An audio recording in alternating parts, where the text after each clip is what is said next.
안녕하세요, 여러분. 오늘도 귀한 걸음해 주셔서 정말 감사합니다.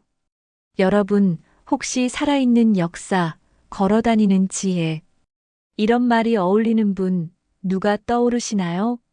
네, 아마 많은 분들이 이분을 생각하실 것 같아요.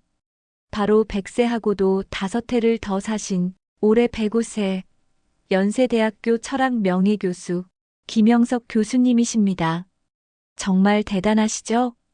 100세 넘으셔서도 여전히 책 쓰시고 강연하시고 맑은 정신으로 세상 사람들에게 좋은 말씀을 들려주고 계십니다. TV나 신문에서 교수님 뵐 때마다 저도 깜짝깜짝 놀랍니다. 어쩜 저렇게 정정하시고 눈빛은 청년처럼 빛나실까 하고요. 그래서 다들 궁금해합니다. 저렇게 오래 건강하고 행복하게 사는 비결이 뭘까? 뭔가 특별한 약이라도 드시는 걸까? 남들은 모르는 비밀 운동법이라도 있는 걸까? 오늘 그 궁금증을 확 풀어드리겠습니다. 김영석 교수님이 평생을 통해 직접 보여주고 말씀해 주신 찐 장수 비결. 그분의 식사 습관부터 매일 하시는 일, 마음가짐, 사람들과의 관계까지 교수님의 모든 지혜를 탈탈 털어서 여러분께 쉽고 재미있게 알려드릴게요. 어려운 철학 얘기 아니니까 걱정 마세요. 우리 인생 대선배님의 따뜻하고 귀한 조언 듣는다 생각하시고 편안하게 함께 해주시면 좋겠습니다. 자, 그럼 100세 청년 김영석 교수님의 행복한 장수 이야기 속으로 풍덩 빠져볼까요? 자, 제일 먼저 궁금한 것. 교수님은 뭘 드시고 어떻게 운동하실까요? 건강해야 오래 살죠. 근데 교수님 대답은 의외로 간단해요.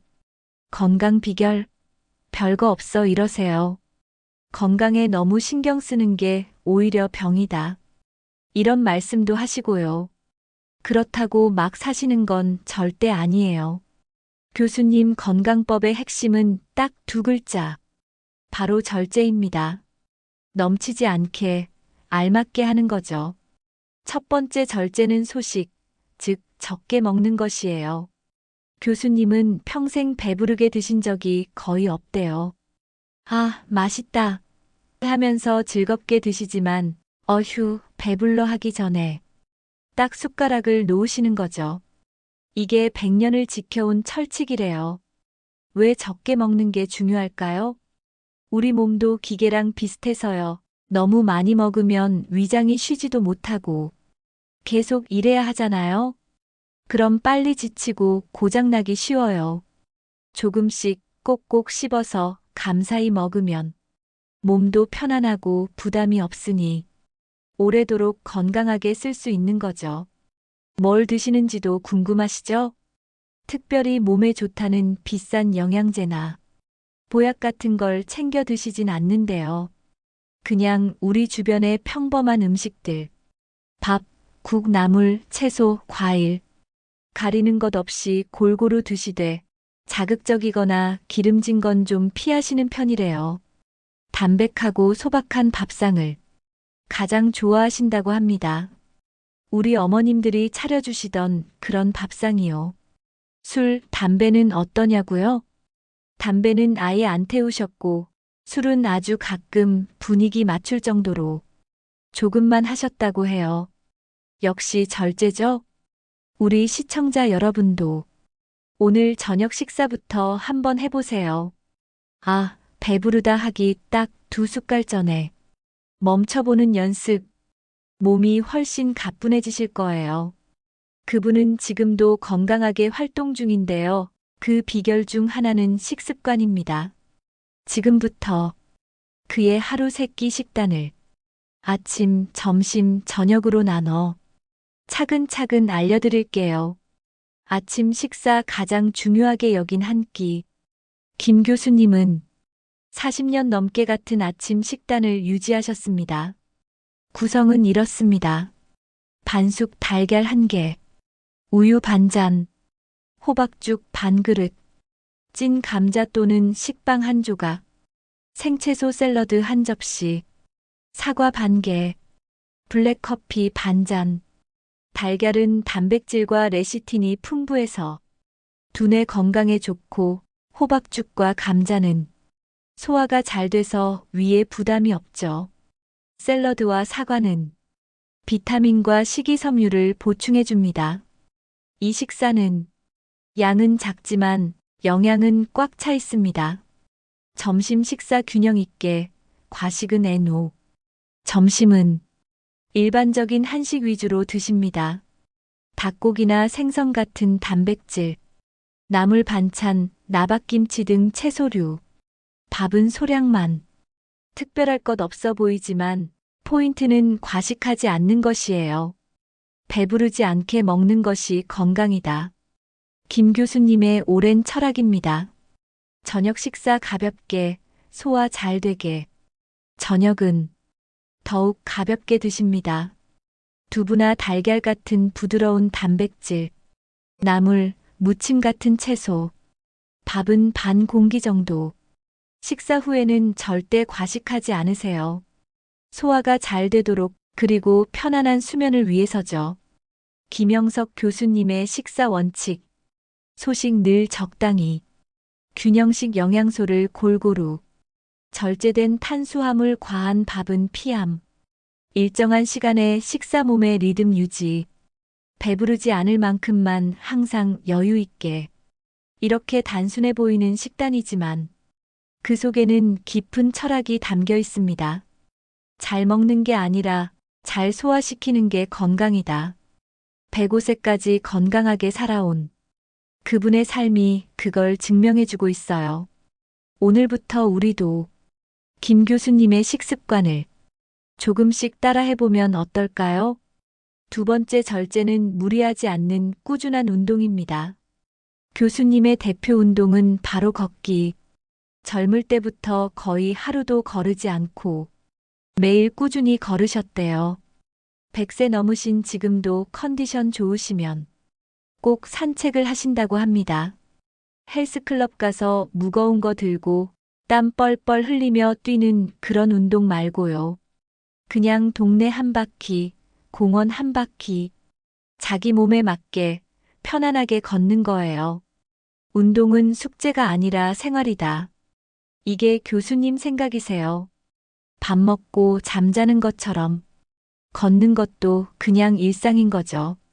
꾸준히 걸으면 뭐가 좋을까요? 다리 힘도 길러지고, 피도 잘 돌고, 소화도 잘 되고, 몸 건강에 좋은 건 말할 것도 없죠. 근데 더 중요한 건 걸으면서 생각도 정리하고, 기분 전환도 하고, 정신 건강에도 아주 좋다는 거예요. 교수님은 걸으면서 글 쓸 내용도 구상하시고 강연 준비도 하셨대요. 걷는 시간이 몸뿐만 아니라 머리도 건강하게 만든 거죠. 혹시 나는 걷기 힘들다 하시는 분 계신가요? 괜찮아요. 집 안에서 맨손 체조라도 좋고 앉아서 다리 운동이라도 좋아요. 중요한 건 매일 꾸준히 내 몸을 움직여주는 거예요. 건강 비결 별거 없죠?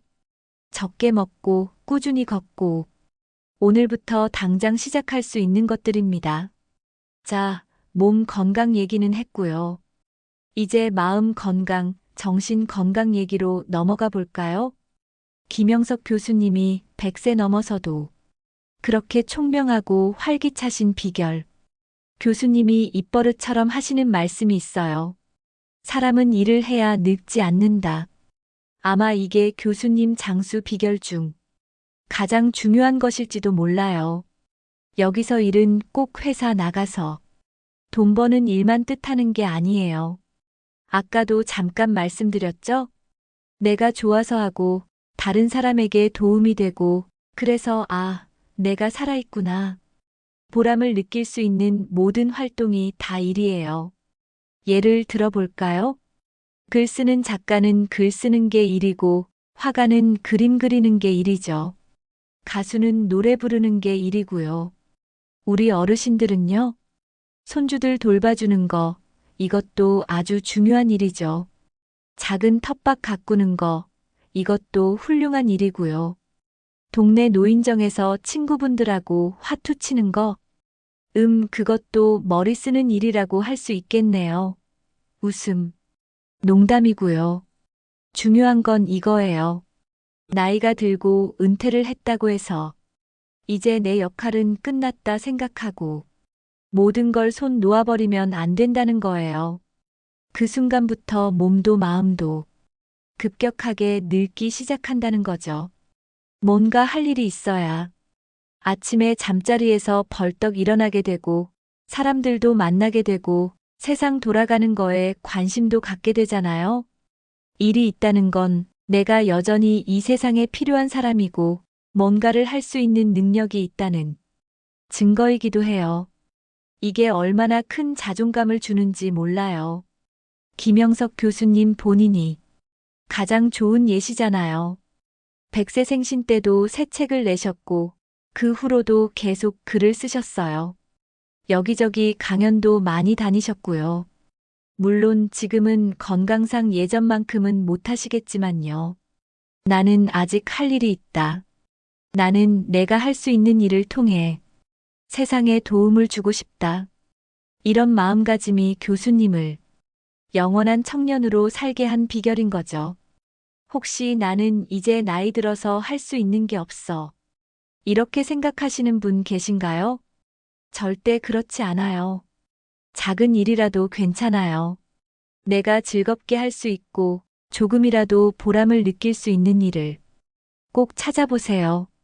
그것이 바로 늙지 않는 약입니다. 파트 3내를 젊게 호기심과 배움의 힘. 일을 계속하는 것과 뗄 수 없는 관계에 있는 것. 바로 끊임없이 배우려는 자세입니다. 김영석 교수님은 말씀하셨죠. 늙음은 호기심이 없어질 때 찾아온다. 아기들 보세요. 세상 모든 게 신기하고 궁금하잖아요. 끊임없이 만져보고 물어보고 배우려고 하죠. 그래서 아기들은 늘 생기가 넘쳐요. 나이가 들수록 점점 세상 만사에 무덤덤해지고 다 그 얘기가 그 얘기지 뭐. 새로운 건 이제 귀찮아. 이렇게 되기 쉬워요. 하지만 교수님은 100세가 넘어서도 어린아이 같은 호기심을 잃지 않으셨어요. 매일 아침 신문을 여러 개 보시고 새로 나온 책들도 열심히 읽으시고 인터넷으로 세상 돌아가는 소식도 찾아보시고 교수님도 인터넷 하신답니다. 특히 젊은 사람들이나 다른 분야의 전문가들과 만나서 이야기 나누는 걸 아주 좋아하셨대요.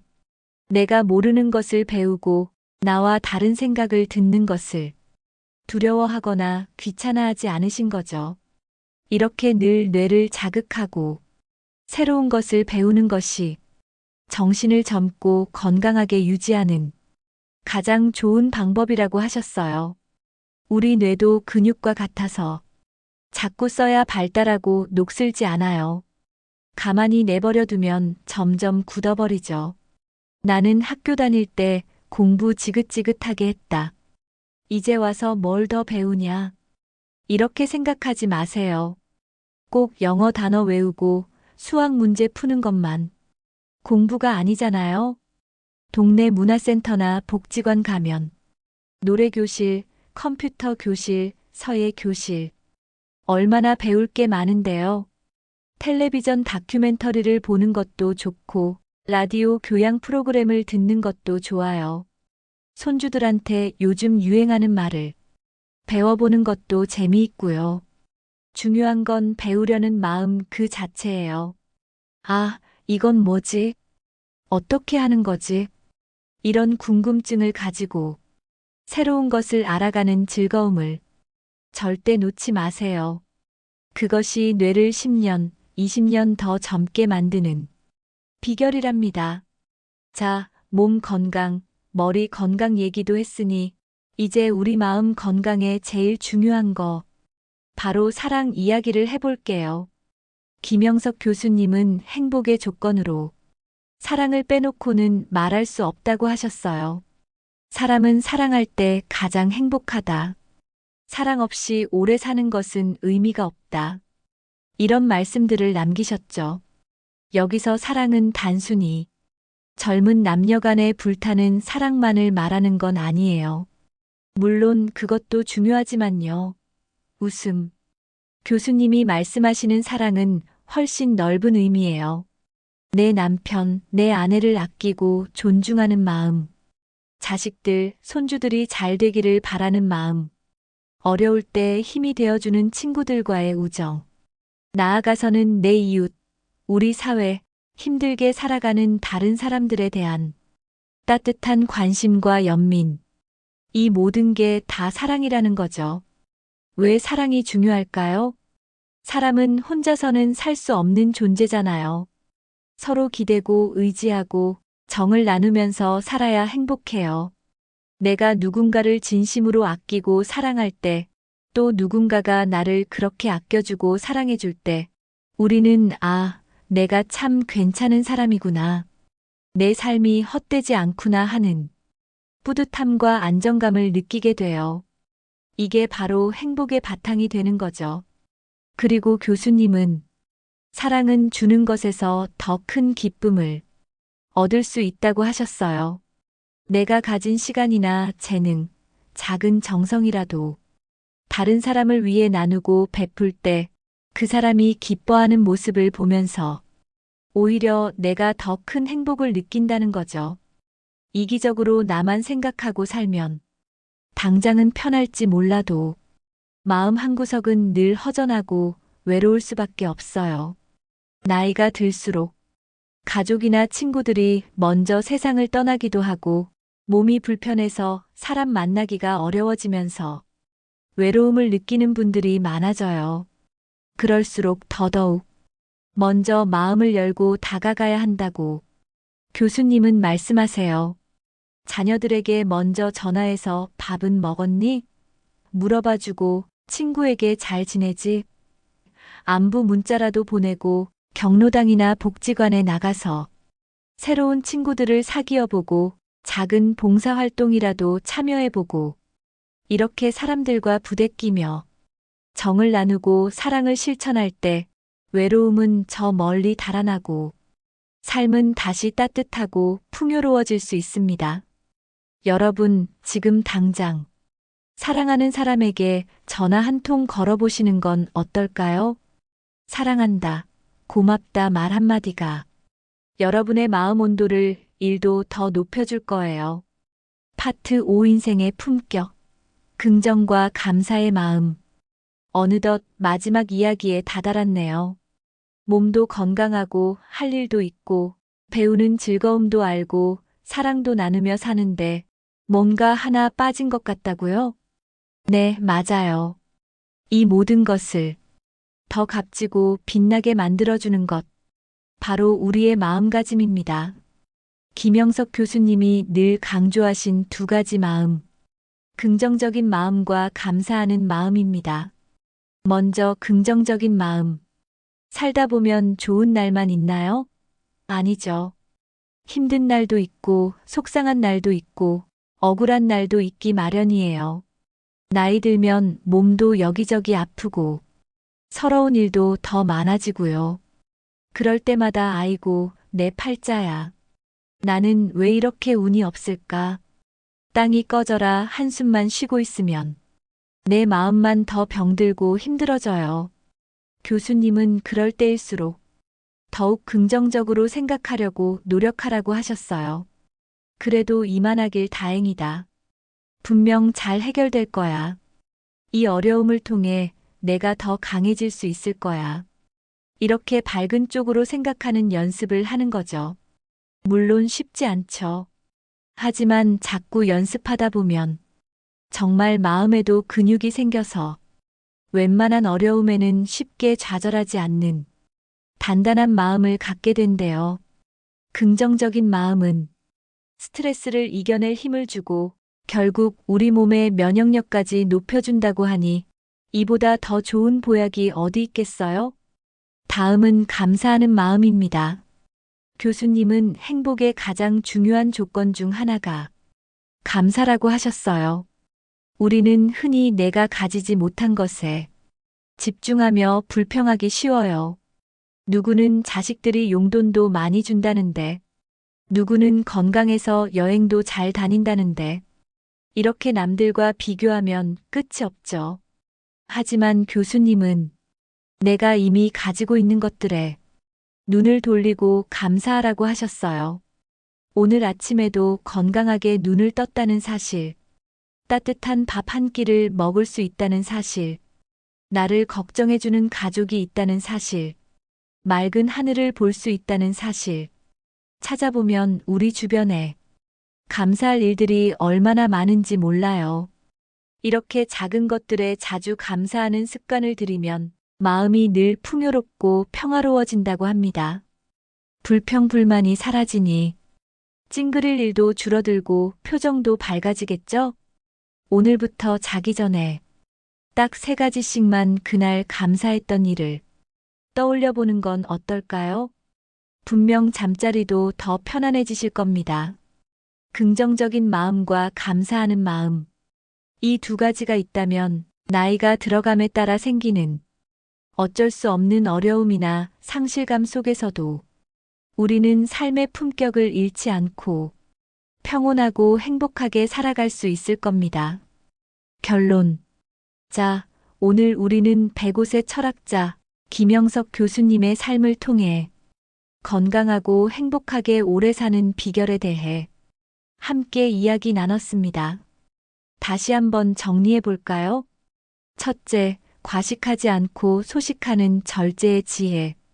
둘째, 무리하지 않고 꾸준히 걷는 성실함. 셋째, 나이 들어도 보람 있는 일을 찾는 열정. 넷째, 세상에 대한 호기심과 배우는 즐거움. 다섯째, 이웃과 더불어 사랑을 나누는 따뜻함. 여섯째, 긍정적으로 생각하고 작은 것에도 감사하는 마음.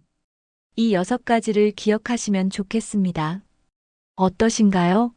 들어보니 정말 특별하고 대단한 비법은 아니죠? 어쩌면 우리가 이미 알고 있었지만 잊고 살았거나 실천하지 못했던 것들일지도 모릅니다. 김영석 교수님의 위대함은 바로 이 평범한 진리들을 100년 넘는 시간 동안 몸소 꾸준히 실천하며 살아오셨다는 데 있습니다. 몸 건강만 챙기는 것도 아니고, 마음 건강만 챙기는 것도 아니고, 일과 공부, 관계, 마음가짐까지 어느 하나에 치우치지 않고 균형 잡힌 삶을 사셨기에 그렇게 오랫동안 빛나는 삶을 유지하실 수 있었던 거겠죠. 우리 모두가 김영석 교수님처럼 100세 넘게 살 수는 없을지도 모릅니다. 하지만 교수님이 남기신 지혜를 마음에 새기고 오늘부터라도 하나씩 따라 해본다면 어떨까요? 분명 우리의 남은 날들은 이전보다 훨씬 더 건강하고 활기차고 의미 있고 행복으로 가득 찰 거라고 믿습니다. 100세 현인 김영석 교수님의 깊은 지혜가 여러분의 삶에 밝은 등불이 되기를 바라며 장수 비법 1. 계속 일하세요. 장수 비법 2. 성장을 멈추지 마세요. 장수 비법 3. 감정을 예쁘게 가꾸세요. 장수 비법 4. 몸은 가볍게, 식단은 절제 있게. 장수 비법 5. 규칙적인 운동. 장수 비법 6. 웃으면서 사세요. 이 6가지 핵심 비법을 꼭 기억해 주세요. 김영석 교수는 내가 가진 것을 남기고 가는 것이 인생이라고 말합니다. 사랑, 지혜, 따뜻한 말. 이것이 유산이라고 하셨어요. 그리고 좋은 사람으로 살아야 한다는 믿음. 그게 삶의 방향이었죠. 김 교수님은 독실한 기독교 신자입니다. 그는 믿음을 통해 삶의 중심을 잡았다고 말합니다. 인생은 내 것이 아니라 맡겨진 것이라고 하셨죠. 그 마음이 그를 겸손하게 그리고 담대하게 만들었습니다. 늙는 걸 두려워하지 마세요. 늙어도 배울 수 있어요. 의미 있는 하루를 쌓아가세요. 건강보다 더 중요한 건 삶의 태도입니다. 김영석 교수님의 삶은 단순히 장수가 아니라 지혜롭게 오래 사는 법을 보여줍니다. 105세에도 여전히 강연을 하고 글을 쓰는 김영석 교수님. 그분은 말합니다. 늙는 것도 아름다운 일이다. 여러분도 오늘 하루를 의미 있게 살아보세요. 그리고 하루하루 고맙게 웃으며 살아가 보세요. 오늘 이야기는 여기서 마치겠습니다. 끝까지 함께 해주신 시청자 여러분, 정말 감사합니다. 늘 건강하시고 마음 편안한 날들 보내십시오. 구독, 좋아요, 알림 설정은 저희에게 큰 힘이 됩니다.